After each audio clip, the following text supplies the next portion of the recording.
Le plus simple, c'est de venir voir comment on travaille, de venir poser la question à ceux qui font ce métier-là. Donc on va travailler avec ces animaux de façon très simple. La base, c'est déjà pour tous les animaux du parc une hygiène importante. Il faut qu'ils aient un environnement propre. Ensuite, une nourriture très saine. Et on ne va jamais jouer avec la nourriture, c'est trop grave, il ne faut pas. Et ensuite, on va leur apprendre des choses pour pouvoir présenter au public les comportements que les animaux peuvent faire et leur raconter une histoire sur la vie des dauphins en milieu naturel.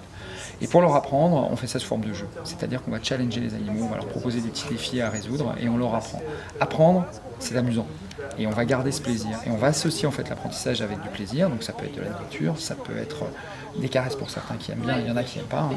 Ça peut être du jeu, la réaction du soigneur. Donc on va toujours positiver et emmener l'animal à faire des choses et ne jamais contraindre surtout. Ça c'est important avec les animaux sauvages. Vous ne les contraignez pas, sinon vous allez au danger. Moi, il y a un problème, c'est-à-dire qu'il y a des contre-vérités qui sont assénées par des gens qui n'ont même pas pris la peine de venir nous poser la question. Et c'est dommage.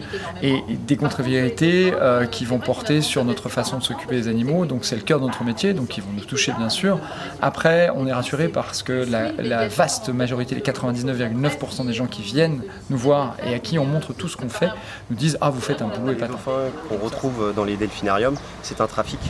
Il faut savoir que la majorité des dauphins qu'on retrouve dans les delphinariums partout dans le monde viennent de Taiji, au Japon. Donc c'est un vrai business. Donc, ils capturent des dauphins principalement pour les manger.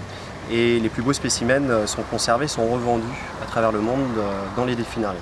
Le deuxième argument tourne autour des conditions de vie de ces dauphins dans les delphinariums. Donc derrière les beaux discours marketing de Planète Sauvage et des autres, on se rend compte que les conditions de vie de ces dauphins, donc des cétacés, sont effroyables. Dans la nature, un dauphin fait plus de 100 km par jour pour aller chercher sa nourriture ou pour faire d'autres choses. Donc là, ils sont parqués dans des petites boîtes à sardines.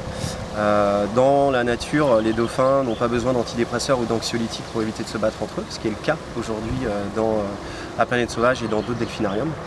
Dans la nature, les dauphins ne se mutilent pas, ne s'auto-mutilent pas, ce qui est le cas aujourd'hui à Planète Sauvage. Il y aurait danger à sortir ces animaux des bassins, justement? Déjà, est-ce qu'il y aura un intérêt? Il n'y en aurait pas. Le dauphin n'est pas une espèce menacée, bien qu'il soit protégé. Hein.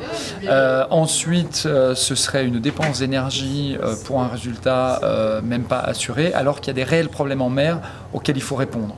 Et les moyens doivent aller là-bas, c'est-à-dire essayer de trouver des moyens pour que les dauphins ne soient pas pris dans les filets dérivants, essayer de faire en sorte qu'il y ait moins d'échouages liés à la pollution et à l'activité humaine.